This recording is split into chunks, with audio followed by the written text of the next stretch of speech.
1 our में हमने chromatography को डिस्कस करना है, मैं उसका प्रिंसिपल आपको बताऊंगी, उसमें थोड़े बहुत बेसिक्स और एप्लीकेशन पर एडवांसमेंट की तरफ जाएंगे। और उसके बाद स्पेक्ट्रोस्कोपी क्या होती है, उसका बेसिक प्रिंसिपल क्या है, उसमें किस तरह से मैटर और रेडिएशन का इंटरेक्शन होता है और बेयर-लैम्बर्ट्स लॉ किस लॉ पे बेस करता है, इसको हम डिस्कस करेंगे।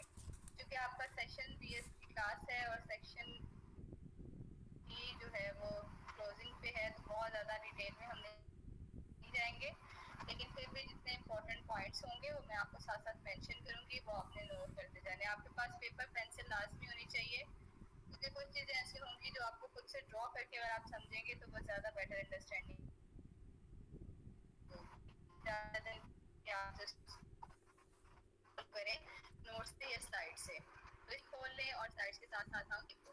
तो principles and applications of chromatography वाले नोट्स हैं। इसमें सबसे पहले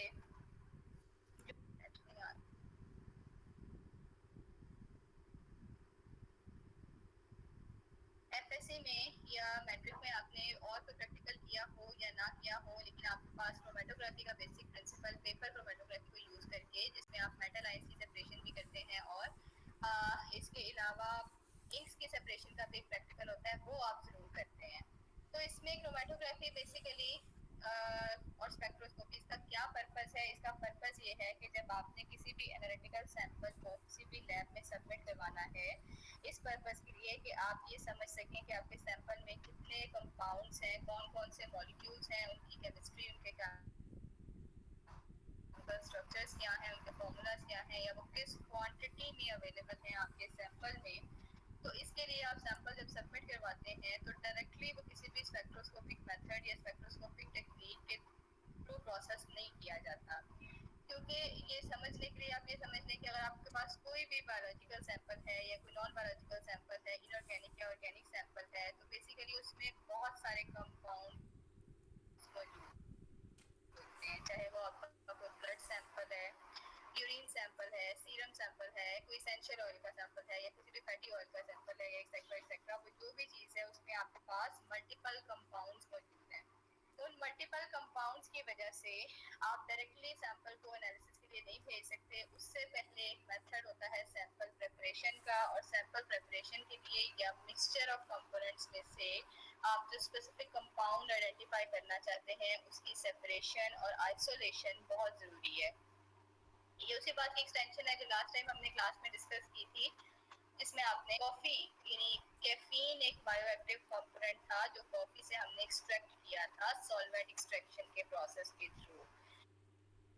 तो ये सॉल्वेंट एक्सट्रैक्शन का प्रोसेस भी जो है वो इटसेल्फ एक सेपरेशन या सैंपल प्रिपरेशन का ही एक मेथड था, और उसकी एक्सटेंशन में क्रोमेटोग्राफी या क्रोमेटोग्राफी के मेथड्स हैं।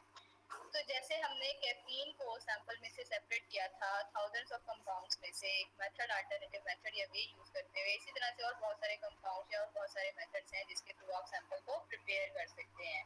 तो chromatography is one of the method. आपने ब्रॉडर पर्सपेक्टिव में सिर्फ ये दो चीजें याद रखनी है कि किसी भी एनालिटिकल सैंपल के साथ जब आपने सैंपल के साथ डील करना है, उसकी कंपोजिशन या उसकी स्ट्रक्चर डिसिडेशन करनी है, तो सबसे पहले आपने क्रोमेटोग्राफी को प्रेफर करना है। क्रोमेटोग्राफी पहला स्टेप होगा। Chromatography will only be used for the separation of components, और सेपरेटेड कंपोनेंट्स या सेपरेटेड मॉलिक्यूल्स या फ्रैक्शंस को बाद में सेकंड पोर्शन में आपने स्पेक्ट्रोस्कोपिक टेक्निक के थ्रू आइडेंटिफाई करना है।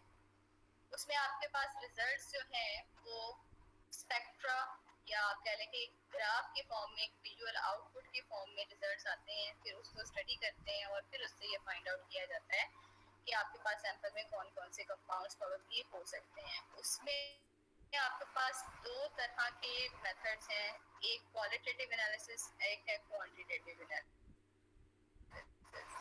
क्वालिटेटिव से आपको सिर्फ ये पता चलेगा कि आपके सैंपल में कोई कंपाउंड या कोई भी एनालाइट जिसको आप स्टडी करना चाह रहे हो, जिसको हम सैंपल भी बोल सकते हैं या एनालाइट ऑफ इंटरेस्ट भी कह सकते हैं, वो किस क्वांटिटी में, सॉरी, वो प्रेजेंट है या नहीं है। This is qualitative analysis.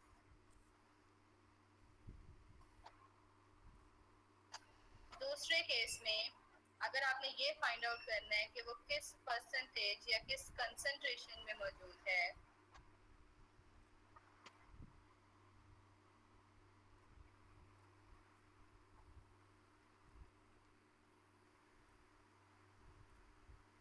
उसे हम बोलते हैं क्वांटिटेटिव एनालिसिस। यार आप मुझे जरा बताएंगे आपकी क्लास का टाइम एंड कितने बजे तक होनी है ये वाली क्लास?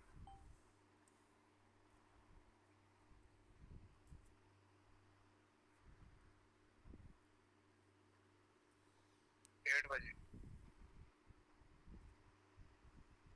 1:30 बजे ही वाइंड अप होनी है, उसके बाद आपकी क्लास है अगली? जी मैम।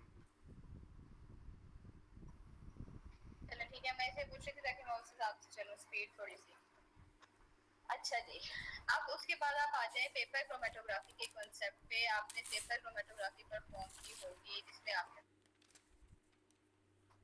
पास एक फिल्टर पेपर होता है जिसे वॉटमैन फिल्टर पेपर, वैसे क्रोमेटोग्राफी, लेकिन जनरल लैब स्केल प्रिंसिपल में आप वॉटमैन फिल्टर पेपर यूज करते हैं। फिर उसका प्रिंसिपल ये होता है कि उसमें एक सेलुलोज का नेटवर्क होता है, यानी वो पेपर जिस मटेरियल से बना होता है सेलुलोज का नेटवर्क होता है, और सेलुलोज के नेटवर्क में वाटर मॉलिक्यूल्स एम्बेडेड होते हैं। सेलुलोज के नेटवर्क में फिर आप उस फिल्टर पेपर में एक नीचे बेस लाइन ड्रॉ करते हैं। बेस लाइन ड्रॉ करने के बाद आप अपना मिक्सचर ऑफ सैंपल, यानी जो भी इंक अगर आप सेपरेट करना चाह रहे हैं, किसी सैंपल से आप मेटल्स को सेपरेट आउट करना चाह रहे हैं, तो वो एक स्पॉट आप उस पर लगाएंगे। स्पॉट लगाने के बाद बेस लाइन पे स्पॉट लगाते हैं। स्पॉट लगाने के बाद आप उसको एक क्रोमेटोग्राफिक टैंक के अंदर रखते हैं। उस क्रोमेटोग्राफिक टैंक में आपके पास एक मोबाइल फेज होती है जो कि लिक्विड होता है।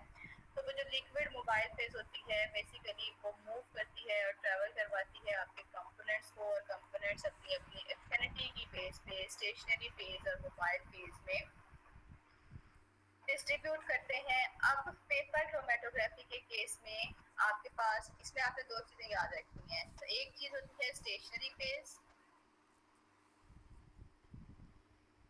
और एक चीज होगी आपके पास मोबाइल फेज। एक होती है स्टेशनरी फेज और एक होती है मोबाइल फेज। स्टेशनरी फेज वो फेज है जिसने इटसेल्फ मूव नहीं करना बल्कि साइड प्रोवाइड करनी है एनालाइट ऑफ इंटरेस्ट को कि वो डिस्ट्रीब्यूट कर पाए स्टेशनरी फेज और मोबाइल फेज के दरमियान। और मोबाइल फेज ऐसी फेज जिसने ट्रेवल करना है, ट्रांसफर होना है, फॉरवर्ड डायरेक्शन में मूव करना है।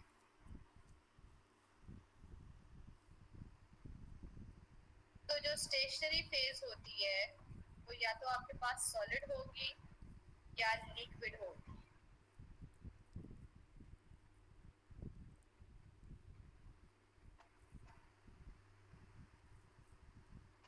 और जो मोबाइल फेज होती है वो आपके पास लिक्विड भी हो सकती है, गैस भी हो सकती है और सुपर क्रिटिकल फ्लूइड भी हो सकता है।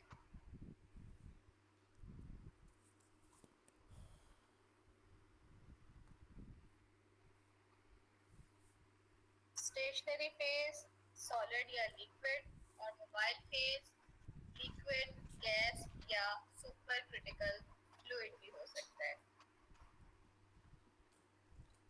अब अगर आपके पास स्टेशनरी फेज और मोबाइल फेज दोनों ही लिक्विड में हो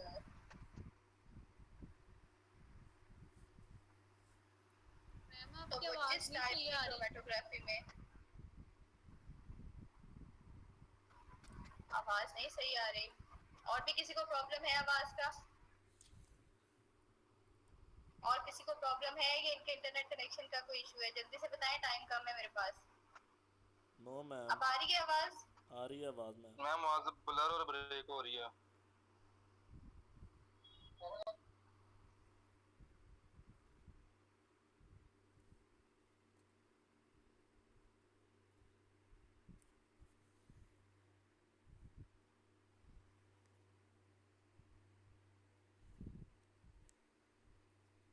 अच्छा मैं इनका क्या करूँ? अच्छा आप मुझे एक बात बताएं, आप शाम में अगर आपकी क्लास मैं ले लूं तो आप उस टाइम अवेलेबल होंगे 7 बजे या 8 बजे के करीब?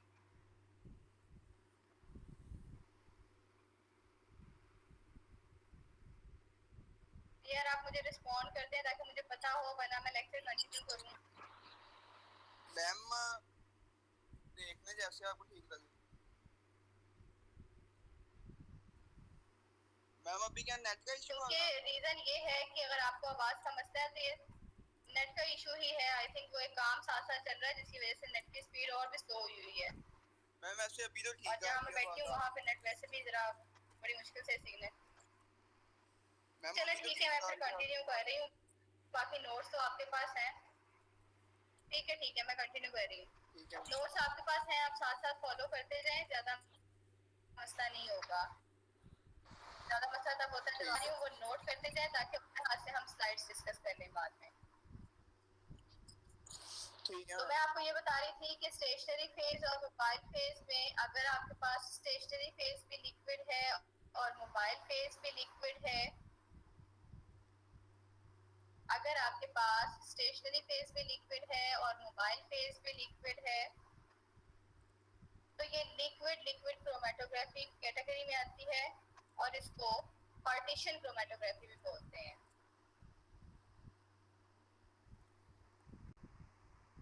अगर आपके पास मोबाइल फेज लिक्विड और स्टेशनरी फेज सॉलिड हो तो इसको सॉलिड लिक्विड क्रोमेटोग्राफी या एडसॉर्प्शन क्रोमेटोग्राफी भी बोलते हैं।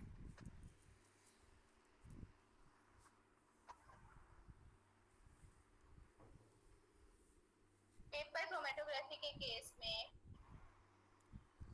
जो सेलुलोज का नेटवर्क है उसके अंदर जो वाटर मॉलिक्यूल्स एम्बेडेड फेज काम करते हैं।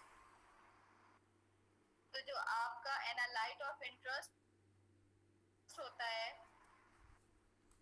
वो non polar phases. Polar phase आपके पास वाटर मॉलिक्यूल्स होंगे जो स्टेशनरी फेज में है और जो मोबाइल फेज है उसमें आप कोई भी लेस पोलर या नॉन पोलर सॉल्वेंट यूज करेंगे। इसमें अल्कोहल से लेके कार्बोक्सिलिक एसिड्स, एल्डिहाइड्स, कीटोन्स कोई भी आप सॉल्व है। तो पेपर क्रोमेटोग्राफी का बेसिक प्रिंसिपल आपको उसका आइडिया है। उसमें ये होता है कि आपका एनालाइट अपने आप को डिस्ट्रीब्यूट करता है। अगर तो आपका एनालाइट स्टेशनरी फेज के साथ ज़्यादा एफिनिटी रखता है, ज़्यादा सॉल्युबलाइज हो रहा है या ज़्यादा देर तक उसके साथ बाउंड रह सकता है, अटैच रह सकता है पोलर नेचर की वजह से, तो वो कम डिस्टेंस ट्रैवल करता है पेपर पे अपवर्ड डायरेक्शन में। और वो वाले मॉलिक्यूल्स जो मोबाइल फेज के साथ ज़्यादा एफिनिटी रखते हैं और जो स्टेशनरी फेज के वाटर मॉलिक्यूल्स हैं उनके लिए कम एफिनिटी रखते हैं, वो पेपर में अपवर्ड डायरेक्शन में मूव करते हैं और वहाँ से हम एक आरएफ वैल्यू कैलकुलेट करते हैं। आरएफ वैल्यू का बेसिक फॉर्मूला आपको पता है, वो ये है कि distance travelled bye solute over distance travelled bye solvent.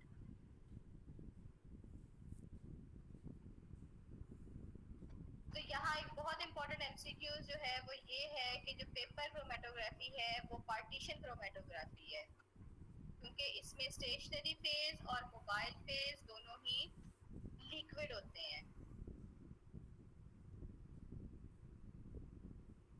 और जो कॉलम क्रोमेटोग्राफी है उसमें स्टेशनरी फेज सॉलिड दोनों ही हो सकते हैं, सॉलिड और लिक्विड दोनों ही हो सकते हैं, लेकिन प्रेजेंट केस में हम सिर्फ सॉलिड की बात कर रहे हैं। स्टेशनरी फेज सॉलिड और मोबाइल फेज लिक्विड है।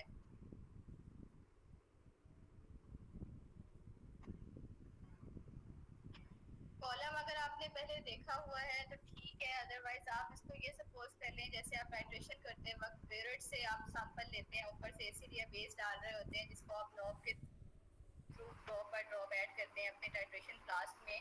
जैसा वो स्ट्रक्चर होता है एक long follow tubular column type, बिल्कुल इसी तरह क्रोमेटोग्राफी कॉलम भी होता है लेकिन उसका डायमीटर थोड़ा ज़्यादा होता है। उस ग्लास रॉड के अंदर, उस ग्लास के मटेरियल के अंदर आप स्टेशनरी फेज को पहले फिल करते हैं। स्टेशनरी फेज कोई भी सॉलिड मटेरियल होता है जो आपके एनालाइट के साथ या आपके सैंपल के साथ रिएक्ट नहीं करता। तो स्टेशनरी फेज जो है आपके पास वो कोई भी सॉलिड सपोर्ट है, सॉलिड मटेरियल है। सॉलिड सैंपल को, सॉलिड इनर्ट सॉलिड सपोर्ट को फिल करने के बाद दूसरे नंबर पे आप सैंपल कॉलम के अंदर डालते हैं अपना एनालाइट ऑफ इंटरेस्ट जिसको आप सेपरेट करना चाह रहे हैं।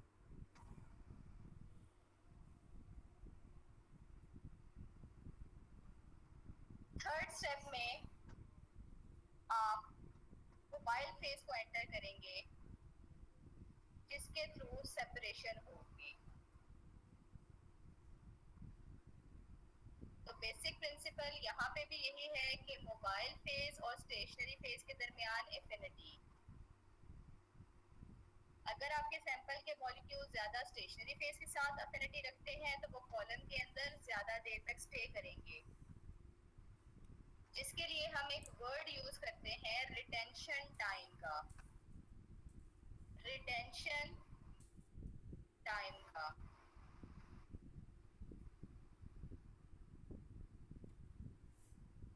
अगर किसी मॉलिक्यूल का स्टे कॉलम के अंदर ज्यादा देर है, वो स्टेशनरी फेज के साथ ज्यादा एफिनिटी रखता है, तो वो कॉलम के अंदर ज्यादा टाइम स्टे होगा। तो इस केस में उसका रिटेंशन टाइम ज्यादा होगा। और दूसरे केस में आपके मॉलिक्यूल्स, आपके सैंपल्स में वो कंपाउंड्स जो मोबाइल फेज के साथ ज्यादा सॉल्युबिलिटी या ज्यादा एफिनिटी शो करते हैं वो सिस्टम से जल्दी निकल आएंगे, वो कॉलम से जल्दी एल्यूट आउट हो जाएंगे। इसलिए हम कहते हैं कि उसका रिटेंशन टाइम कम होता है। अब अगर तो आपका स्टेशनरी फेज सॉलिड और मोबाइल फेज लिक्विड है तो ये एड्सॉर्प्शन क्रोमेटोग्राफी है। लेकिन कॉलम के अंदर ही हम बाज़-औक़ात कुछ पॉलीमेरिक बीड्स यूज करते हैं।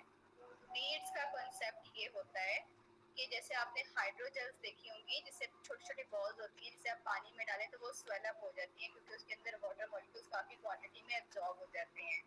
तो अगर इसी कॉलम के अंदर सॉलिड फेज स्टेशनरी फेज की बजाय आप उन पॉलीमेरिक बीड्स को फिल करेंगे और फिर आप अपना सैंपल डालेंगे और फिर आप अपना ऊपर से मोबाइल फेज एंटर करवाएंगे, तो इस केस में अब स्टेशनरी फेज भी लिक्विड है और मोबाइल फेज भी लिक्विड है। तो स्टेशनरी फेज और मोबाइल फेज अगर दोनों लिक्विड हैं तो ये पार्टीशन क्रोमेटोग्राफी होगी बाय यूजिंग कॉलम। अगर स्टेशनरी फेज सॉलिड है और मोबाइल फेज लिक्विड है तो ये एड्सॉर्प्शन क्रोमेटोग्राफी होगी बाय यूजिंग कॉलम।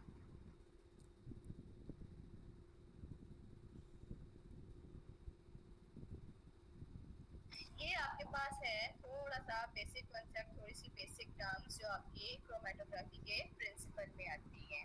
अब ये चीज़ें जब आप स्लाइड से रीड आउट करेंगे तो आपको अच्छी तरह अंदाजा हो जाएगा। आप स्लाइड से आप जल्दी से आ जाएं। ये कॉलम बना हुआ है यहाँ पे, ये मैं आपको दिखा दूँ जो मैंने अभी बात की है कॉलम क्रोमेटोग्राफी के केस में। ये कॉलम है, ये सबसे पहले जिस साइंटिस्ट ने काम किया था क्रोमेटोग्राफी की जो इनिशिएशन है, ये जो बिगिनिंग थी, उन्होंने प्लांट मटेरियल या प्लांट में माइकल स्वेट ने काम किया था, इस पे प्लांट मटेरियल पे काम किया था, जिसकी वजह से इनिशियली ये समझा जाता था कि क्रोमेटोग्राफी सिर्फ कलर्ड कंपाउंड की एनालिसिस के लिए ही स्पेसिफाइड टेक्निक है। लेकिन फर्दर डेवलपमेंट्स के साथ साथ इसको इंश्योर किया गया कि ये सिर्फ कलर्ड कंपाउंड्स के लिए ही नहीं बल्कि कलरलेस और कलर्ड हर तरह के कंपाउंड जैसे मॉलिक्यूल्स के आइसोलेशन के लिए यूज की जा सकती है। तो ये कॉलम एक शो किया गया है जिसमें ग्रीन कलर की आपके पास मोबाइल फेज है और बाकी जो मल्टीपल कलर्स हैं वो सैंपल की हैं। सैंपल अपने आप को डिस्ट्रीब्यूट करवाता है और कन्वर्ट हो जाता है डिफरेंट कलर्स में। जैसे ये यहाँ पे शो किया गया है आपकी पिक्चर में, कुछ पर्पल कलर का सोल्यूट निकल रहा है, कुछ आपके पास ग्रीन कलर में है, कुछ ऑरेंज कलर में है। तो इसका मतलब ये है कि जो प्लांट के अंदर जो जो मटेरियल्स थे, जो जो कंपोनेंट्स थे वो अपनी एफिनिटी के लिहाज से सेपरेट आउट हो गए हैं और डिफरेंट फ्रैक्शंस में कन्वर्ट हो गए हैं। आगे जो हिस्ट्री ऑफ क्रोमेटोग्राफी है ये वही है जो मैंने अभी आपको बताई। ये सबसे पहले इसमें प्लांट मटेरियल पे काम हुआ था, इसीलिए इसको यहाँ पे प्लांट के रेफरेंस से लिखा गया है। अब इस स्लाइड में जो इम्पोर्टेंट इम्पोर्टेंट चीज़ है वो आपके पास, आपको ये पता होना चाहिए कि जो कैरोटीनॉइड्स हैं, ज़ैंथोफिल्स हैं, कैरोटीन्स हैं, chlorophyll A, chlorophyll B, anthocyanin, सायनिन, ये प्लांट पिगमेंट्स हैं जो कि कलर्ड की सेपरेशन या आइडेंटिफिकेशन के थ्रू क्रोमेटोग्राफी से सबसे पहले सेपरेट किए गए थे। उसके बाद पेपर क्रोमेटोग्राफी का बेसिक प्रिंसिपल है वो मैंने आपको बता दिया कि आप एक बेस लाइन ड्रॉ करते हैं, बेस लाइन के साथ आप सैंपल इंसर्ट करते हैं और फिर आप उसको सॉल्वेंट सिस्टम के अंदर रखते हैं। सॉल्वेंट अपवर्ड डायरेक्शन में मूव करता है और साथ साथ आपका मॉलिक्यूल या एनालाइट ऑफ इंटरेस्ट जो है वो भी अपवर्ड डायरेक्शन में मूव करता है और इस तरह सैंपल की कंपोनेंट्स की सेपरेशन होती है। तो बेसिक प्रिंसिपल सिर्फ यही है कि जो डिफरेंस होता है आपके एनालाइट का सेपरेशन का या एफिनिटी का विद स्टेशनरी फेज और मोबाइल फेज, उसकी बेस पे मॉलिक्यूल्स को डिफरेंट फ्रैक्शंस में कन्वर्ट किया जाता है। इस साइड में आपको एक ग्राफ नजर आ रहा होगा जिसमें पहली पीक अगर आप देखें एक ब्रॉड सी पीक है जिसपे A प्लस B लिखा हुआ है। तो ये A और B पीक्स जो हैं with the passage of time जैसे जैसे कॉलम से गुजरते हैं ये सैंपल्स, ये मॉलिक्यूल्स ये सेपरेट होते जाते हैं अपनी एफिनिटी की वजह से। इसमें से एक कंपाउंड ऐसा है जो स्टेशनरी फेज के साथ ज्यादा एफिनिटी रखता है और एक कंपाउंड ऐसा है जो मोबाइल फेज के साथ ज्यादा एफिनिटी रखता है। रिटेंशन टाइम ज्यादा होगा, जो मोबाइल फेज के साथ ज्यादा एफिनिटी रखेगा उसका रिटेंशन टाइम कम होगा।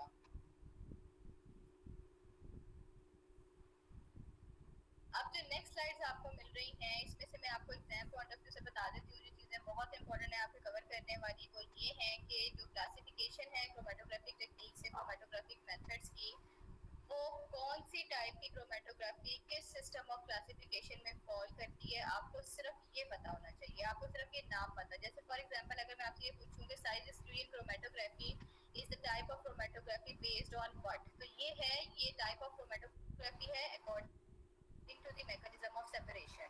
या अगर मैं ये पूछ लूं कि what is the type, which of the following is the type of chromatography according to the mechanism of separation, तो ये जो 5-6 टेक्निक्स यहाँ पे मेंशन है, ये जो टाइप्स मेंशन है क्रोमेटोग्राफी की, इनमें से कोई एक ऑप्शन जो है वो करेक्ट ऑप्शन होगा।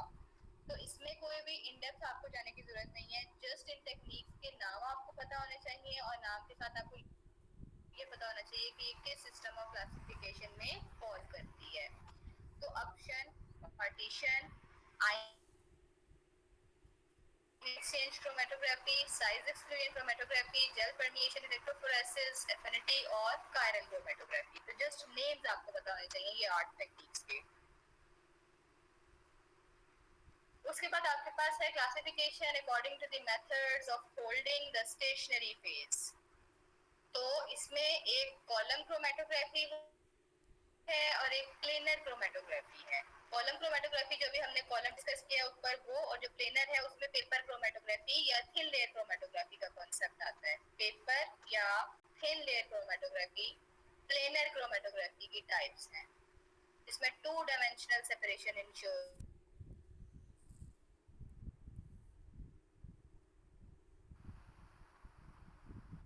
उसके बाद है classification according to the nature of mobile phase, ये मैंने अभी आप, या लिक्विड या गैस हो सकती है या सुपर क्रिटिकल फ्लूइड हो सकता है। तो यही तीनों बेसिकली टाइप्स हैं according to the nature of mobile phase. उसके बाद है classification according to the purpose of use of specific chromatographic technique, analytical chromatography and preparative chromatography. इनके नेम्स इनफ हैं, वैसे इसकी डिटेल बहुत इंप्रेसिव है और वो आप फिर नेक्स्ट सेशंस में जाके पढ़ेंगे। नेक्स्ट है classification based on the method of development of chromatogram, कि जो आपके पास रिजल्ट आ रहा है क्रोमेटोग्राफिक सेपरेशन का, जैसे आप पेपर क्रोमेटोग्राफी जब आप करते हैं तो जो mixture of ink separate out होती हैं या जो है, तो जो विजुअल आउटपुट आपके पास आता है क्रोमेटोग्राम की सूरत में, उसको आप बेसिकली किस किस वे में प्रिपेयर कर सकते हैं, वो 3 पॉसिबल मेथड्स हैं, जिसमें से पहला मेथड है है डिस्प्लेसमेंट डेवलपमेंट, दूसरा मेथड है इलिवियल डेवलपमेंट और तीसरा मेथड है frontal displacement.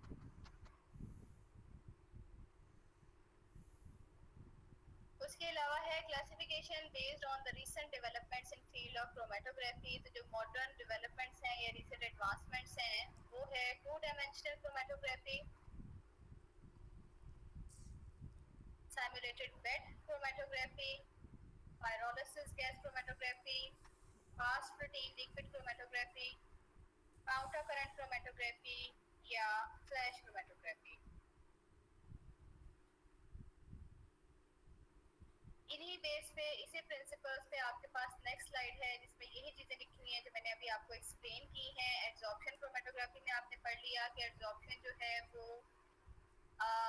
Liquid solid chromatography या गैस और सॉलिड क्रोमेटोग्राफी की कैटेगरीज इसमें फॉल करती हैं। एड्सॉर्प्शन में अगर आप solid mobile phase, stationary phase solid use कर रहे हैं, मोबाइल फेज अगर लिक्विड है तो वो सॉलिड और लिक्विड क्रोमेटोग्राफी होगी। अगर आपके पास मोबाइल फेज गैस है तो ये सॉलिड और गैस क्रोमेटोग्राफी होगी। पेपर क्रोमेटोग्राफी और थिन लेयर क्रोमेटोग्राफी जो है वो प्लेनर कैटेगरी में आती हैं, लेकिन पेपर क्रोमेटोग्राफी पार्टीशन क्रोमेटोग्राफी की एग्जांपल है, जबकि थिन लेयर क्रोमेटोग्राफी या टीएलसी जो है वो एड्सॉर्प्शन क्रोमेटोग्राफी की एग्जांपल है। पार्टीशन क्रोमेटोग्राफी में मैंने आपको ये बताया कि दोनों आपके पास स्टेशनरी फेज और मोबाइल फेज लिक्विड फॉर्म में होते हैं और एड्सॉर्प्शन में स्टेशनरी फेज सॉलिड होती है। उसके बाद ion exchange and size exclusion chromatography है। तो इसका कॉन्सेप्ट ये है कि अगर मॉलिक्यूल्स डिफरेंट साइज के हैं आपके सैंपल के अंदर और कॉलम में आपने बहुत सारे बीड्स फिल किए हुए हैं जो डिफरेंट साइज के हैं, तो आपके सैंपल में वो वाले मॉलिक्यूल्स जिनका मॉलिक्यूलर वेट ज़्यादा होगा या जो बड़े साइज के मॉलिक्यूल्स होंगे वो कॉलम से जल्दी निकल आएंगे। ये नोट कर लें point, it is one of the very important MCQs of your syllabus. Large size molecules will have less retention time. Large size molecules will have less retention time.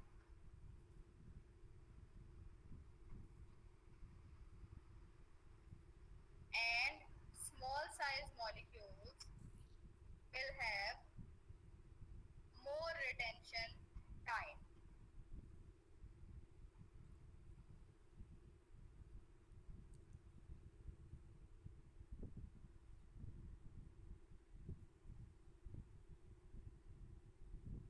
इसके अलावा आपके पास एप्लीकेशंस हैं कुछ क्रोमेटोग्राफी की, ये which it can be used for testing of traces of elements from environmental samples, for monitoring of water samples, for analysis of pharmaceutical samples, for quality control in food industry, for cosmetology, for medical tests and diagnosis, and for color analysis. अब आ जाए आप अपने second topic पे जो कि है spectroscopy and bear-Lambert's law.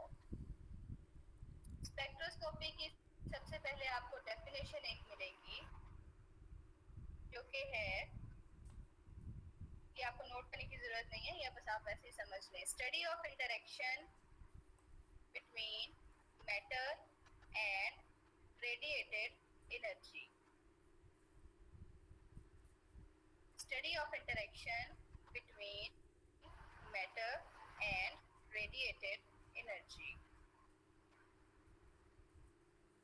जब आपने क्रोमेटोग्राफिक टेक्निक या क्रोमेटोग्राफिक मेथड को यूज करते हुए अपने सैंपल्स को बहुत सारे कंपाउंड्स में से कुछ कंपाउंड्स को आइसोलेट करके सेपरेट आउट कर लिया, तो सेपरेशन के बाद फिर आप इसको एक नेक्स्ट फेज में एंटर करते हैं जिसको स्पेक्ट्रोस्कोपी बोलते हैं। स्पेक्ट्रोस्कोपी का बेसिक प्रिंसिपल ये है कि आप अपने सैंपल के ऊपर कुछ रेडिएशंस फॉल करवाते हैं। इलेक्ट्रोमैग्नेटिक स्पेक्ट्रम या इलेक्ट्रोमैग्नेटिक रेडिएशंस इसको बोलते हैं। जो सनलाइट है वो अल्टीमेट सोर्स ऑफ एनर्जी है पूरे सोलर स्पेक्ट्रम का। उसमें से बहुत सारी वेवलेंथ्स और एनर्जीज की लाइट निकलती है या रेडिएशंस निकलती हैं।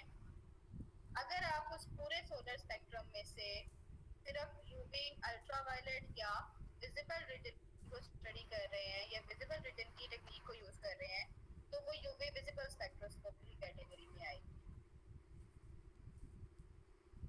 जो कलर्स, जो विजिबल लाइट हमें नजर आती है, डिफरेंट कलर्स अपीयर होते हैं, वो बेसिकली सिर्फ विजिबल रीजन होता है इलेक्ट्रोमैग्नेटिक स्पेक्ट्रम का।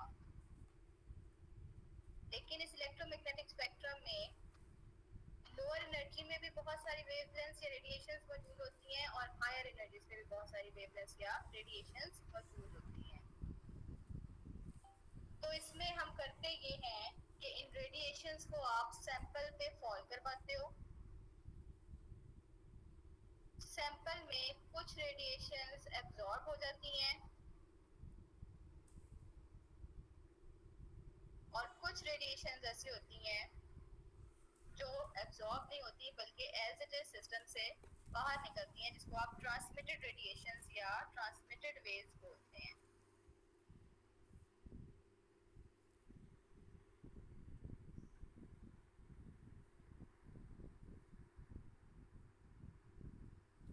और तीसरा केस ये होता है कि कुछ अमाउंट में जो रेडिएशंस हैं वो तो एब्जॉर्ब हो गई हैं, लेकिन कुछ अमाउंट में रेडिएशंस एक स्पेसिफिक एंगल से रिफ्लेक्ट बैक कर जाती हैं। ट्रांसमिटेंस, एब्जॉर्बेंस एंड रिफ्लेक्टेंस ये तीन मेजर प्रोसेसेस हैं जो स्पेक्ट्रोस्कोपी के साथ इन्वॉल्व होते हैं। तो जब रेडिएशंस किसी सैंपल में एब्जॉर्ब होती हैं तो सैंपल में जो मॉलिक्यूल्स कम एनर्जी पे होते हैं, जिसको आप बोलते हो कि लोअर एनर्जी स्टेट में होते हैं, वो एक्साइट हो जाते हैं और मूव कर जाते हैं हायर एनर्जी स्टेट्स में। और इस एनर्जी के डिफरेंस की वजह से डिटेक्टर, एम्पलीफायर और रीड आउट डिवाइस पे ग्राफ की फॉर्म में कुछ इंफॉर्मेशन आपको मिलती है, स्पेक्ट्रा की फॉर्म में कुछ इंफॉर्मेशन मिलती है। उस स्पेक्ट्रा से पीक्स को ऑनलाइन डेटाबेस से वेरीफाई किया जाता है और फिर आपको आइडिया होता है कि जो सैंपल आपने एनालाइज किया है उसमें कौन कौन से कंपाउंड्स मौजूद हो सकते हैं। तो अगर आप किसी भी एनालिटिकल केमिस्ट के पास कोई सैंपल अपना लेके जाते हैं, तो वाटर सैंपल है लेट्स सपोज, और आप उससे ये कहते हैं कि मुझे ये फाइंड आउट करके बताएं कि इसमें कॉपर की कंसंट्रेशन कितनी है। जैसे आपने सॉल्यूशंस प्रिपेयर करने का लेक्चर दिया हुआ है, आपने असाइनमेंट भी सबमिट करवाई है, तो आपको इस चीज़ का आइडिया होना चाहिए कि कंसंट्रेशन या पीपीएम वगैरह का क्या कॉन्सेप्ट है। तो अगर आप किसी भी एनालिटिकल केमिस्ट को जाके ये बोलते हैं कि मुझे ये फाइंड आउट करना है कि मेरे इस वाटर सैंपल में कितनी अमाउंट में कॉपर या जिंक या कोई भी और मेटल मौजूद है, तो उसके लिए एनालिटिकल केमिस्ट सबसे पहले स्टैंडर्ड कर्व ड्रॉ करेगा। स्टैंडर्ड कर्व कैसे ड्रॉ की जाती है कि आपने 15 से 20 सैंपल्स प्रिपेयर करने हैं। 15 से 20 सैंपल, जैसे कि पहला सैंपल है उसमें उसकी कंसंट्रेशन आप रखेंगे 1 ppm, फिर 2 ppm, फिर 3 ppm, फिर 4 ppm। आपको पता है 1 ppm अगर बनाना हो तो 1 मिलीग्राम पर 1000 ml या 1 लीटर, इस तरह से 1 ppm बनेगा। फिर 2, 3, 4 इस तरह करके 20, 30, 40 जितनी आपने रेंज रखनी है उतने आप कंसंट्रेशन या ppm के सैंपल्स बनाते हैं।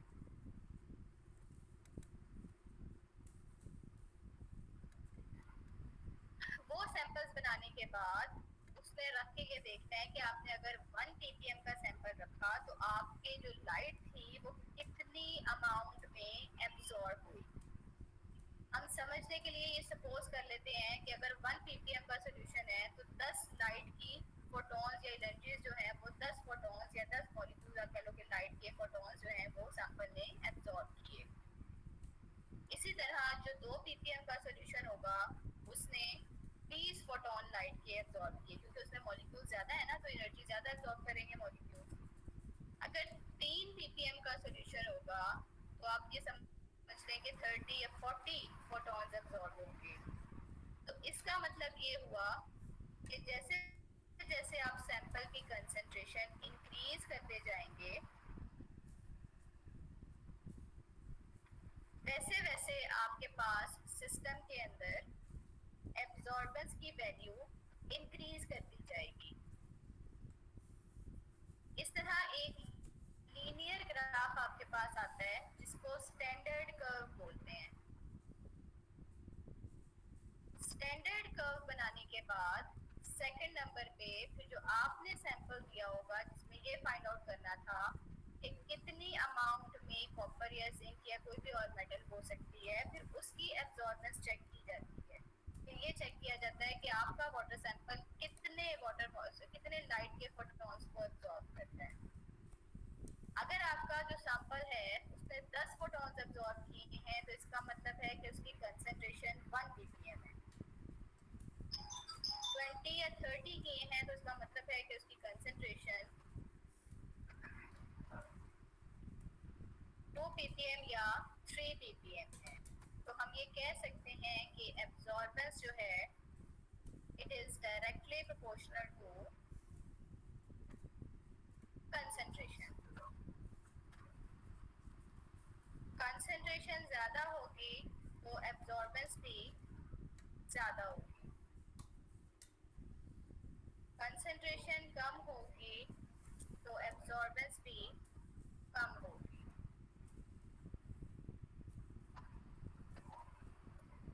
तो अब आप आ जाए अपनी स्लाइड पे, मैं इसका ओवरव्यू दे दूँ आपको। इसमें जो एक सेकंड थर्ड स्लाइड है वो है कलर्स ऑफ डिफरेंट वेवलेंथ। ये आपके पास बहुत इंपॉर्टेंट स्लाइड है। पहले नंबर पे है इसमें वेवलेंथ। वेवलेंथ अगर आपके पास 380 से 450 होगी तो जो कलर एब्जॉर्ब हो रहा होगा वो वॉयलेट होगा, और जो लाइट आपको नजर आएगी सैंपल की वो येलो ग्रीन होगी। ये सॉफ्टवेयर जो है वो रुक गया एक लेवल पे आके।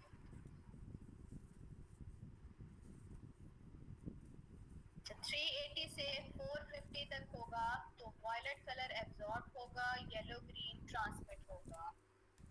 अगले पे ब्लू है और येलो है एट 450 एंड 495 नैनोमीटर। इस तरह से ये सारी रेंज है। इसमें से बहुत इंपॉर्टेंट एमसीक्यूज बनते हैं कि कौन सा कलर एब्जॉर्ब होगा तो कौन सी लाइट ट्रांसमिट होगी और किस वेवलेंथ रेंज पे ये सारा काम हो रहा होगा। इलेक्ट्रोमैग्नेटिक स्पेक्ट्रम के बारे में मैंने आपको बताया कि ये सोलर रेडिएशंस या सूरज से निकलने वाले जो स्पेक्ट्रम या एनर्जी के रेडिएशंस हैं, जो वेवलेंथ्स हैं, उसका कॉम्बिनेशन है। अब इसमें 2-3 रिलेशनशिप्स हैं वो आपने जल्दी से नोट कर लेने हैं। ये एमसीक्यू में बहुत इंपॉर्टेंट क्वेश्चन इसमें से बनेंगे। Wavelength is inversely proportional to frequency. Frequency कम तो वेवलेंथ ज्यादा,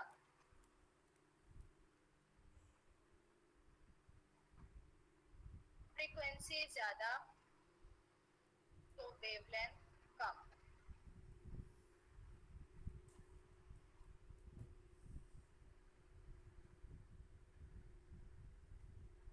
वेवलेंथ ज्यादा तो वेव नंबर कम।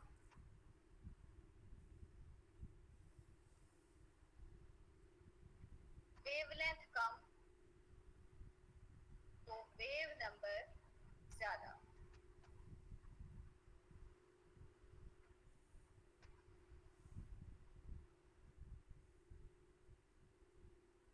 अब फ्रीक्वेंसी और वेव नंबर का डायरेक्ट रिलेशनशिप है।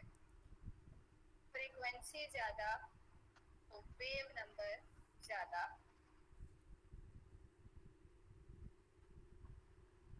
फ्रीक्वेंसी कम तो वेव नंबर कम। ये किस चीज की फ्रीक्वेंसी और किस चीज की वेव्स हैं? ये जो इलेक्ट्रोमैग्नेटिक स्पेक्ट्रम से जो रेडिएशंस आपके पास आ रही हैं वेव्स की फॉर्म में, ये उसके बारे में बात हो रही है। अब नेक्स्ट स्लाइड्स पे आपके पास कुछ कुछ यूनिट्स हैं, ये यूनिट्स आपको पता होनी चाहिए। एंगस्ट्रॉन जो है वो 10 to the raise power -10 metre या 10 to the raise power -8 centimetres या 10 to the raise power -4 micrometres के इक्वल होता है। Nanometre 10 to the raise power -9 metres या 10 एंगस्ट्रॉन या 10 to the raise power -3 micrometres के इक्वल होता है। माइक्रोमीटर्स जो है वो 10 to the raise power -6 metres या 10 to the raise power 4 angstrom के इक्वल होता है। अब क्विकली एक और रिलेशन देख लें। वेवलेंथ कम तो एनर्जी ज़्यादा,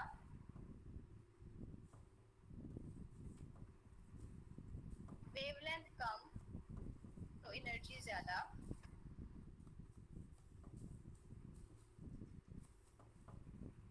और वेवलेंथ ज़्यादा तो एनर्जी कम।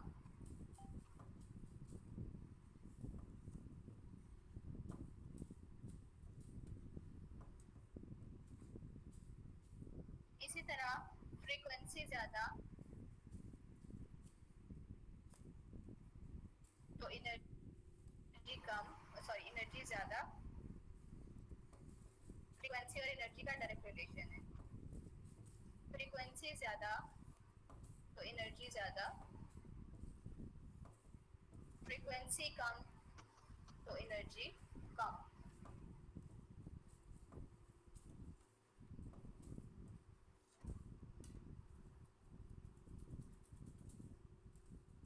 नेक्स्ट जो है वो सोलर स्पेक्ट्रम दिखाया गया है। उसमें gamma rays, X rays, UV visible region, IR, radio waves, ये सारा इलेक्ट्रोमैग्नेटिक स्पेक्ट्रम है। लेकिन इसमें हमने यूवी विजिबल और बेयर लैम्बर्ट्स लॉ के बेस पे जो चीज़ें कंसीडर करनी है वो सिर्फ आपके पास अल्ट्रा वायलेट या विजिबल रीजन आता है। तो एनर्जी लेवल डायग्राम मैंने आपको बताया कि जब सैंपल के अंदर रेडिएशंस फॉल करती हैं तो सैंपल के मॉलिक्यूल्स अपनी लो एनर्जी स्टेट से हाई एनर्जी स्टेट्स की तरफ मूव कर जाते हैं। इसको एनर्जी लेवल्स बोलते हैं। इसी के बेस पे आपके पास स्पेक्ट्रोस्कोपी डेवलप होती है। तो जो बेयर लैम्बर्ट्स लॉ है वो कलर्ड कंपाउंड की एनालिसिस के लिए यूज़ किया जाता है। ज़्यादातर कलर्ड कंपाउंड के साथ डील करता है। आप ये देख सकते हैं कि जितने भी सैंपल्स हैं वो डिफरेंट कलर्स के हैं। इसका बेसिक प्रिंसिपल यही है कि एब्जॉर्बेंस जो है वो कंसंट्रेशन पे डिपेंड करती है। कंसंट्रेशन अगर ज़्यादा तो एब्जॉर्बेंस ज़्यादा, और कंसंट्रेशन अगर कम तो एब्जॉर्बेंस कम। नेक्स्ट स्लाइड में आपके पास स्पेक्ट्रोफोटोमीटर दिखाया गया है। ये ऊपर क्यूबिट है। क्यूबिट ग्लास की या क्वार्ट्ज के बना हुआ मटेरियल होता है। इसे सैंपल होल्डर भी बोलते हैं। इसमें आप अपना सैंपल इनटेक करते हैं और फिर रीडिंग्स लेते हैं स्पेक्ट्रोफोटोमीटर के अंदर रख के। तो जब कोई भी डाई मॉलिक्यूल या कोई भी सैंपल जब आप बनाते हैं तो उसे किसी ना किसी सॉल्वेंट में बनाते हैं। जैसे अगर आपने अपना जिंक के कंसंट्रेशन चेक करनी है तो डेफिनेटली वो वाटर मॉलिक्यूल में मौजूद है। तो स्पेक्ट्रोफोटोमीटर में सबसे पहले आप सेपरेटली वाटर मॉलिक्यूल्स की एब्जॉर्प्शन की रीडिंग लेंगे, ये जो भी सॉल्वेंट जिसमें आपने अपना सैंपल डाइल्यूट किया हुआ है, और उसके बाद आप अपनी सैंपल और वाटर मॉलिक्यूल जो कंबाइंड फॉर्म में है उसकी रीडिंग लेंगे। इन दोनों की रीडिंग्स माइनस करके जो आपके पास आंसर आता है वो आपके पास एब्जॉर्बेंस की वैल्यू होगी आपके एनालाइड ऑफ इंटरेस्ट की वजह से। तो ये यहाँ पे रेफरेंस या कंट्रोल का एक कॉन्सेप्ट है।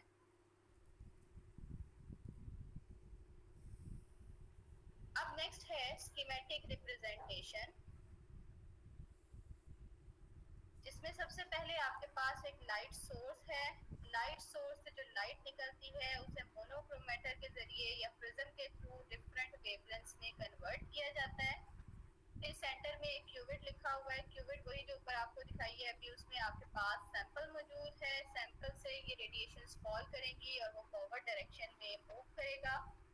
फोटो रेजिस्टर्स होंगे, फिर एम्पलीफायर्स होंगे, और फिर आपके पास एक रीड आउट डिवाइस होगा। और रीड आउट डिवाइस पे बेसिकली आपको पता चलेगा कि ये जो ए है ये क्या है। ए बेसिकली एब्जॉर्बेंस है। अगर कोई सैंपल जितनी रेडिएशंस लाइट सोर्स से आ रही हैं उन सबको ये एब्जॉर्ब कर लेते हैं। तो हम ये कह सकते हैं कि इस केस में एब्जॉर्बेंस 100% और ट्रांसमिटेंस यानी ट्रांसमिट नहीं हो रही लाइट, गुजर नहीं रही सैंपल में, जितनी लाइट फॉल कर रही है वो सारी सैंपल एब्जॉर्ब किए जा रहे हैं। तो एब्जॉर्बेंस 100% और ट्रांसमिटेंस 0% है। और दूसरे केस में अगर कोई भी रेडिएशन या लाइट एब्जॉर्ब सैंपल नहीं करता तो हम कहते हैं कि एब्जॉर्बेंस 0% है और ट्रांस 100% है।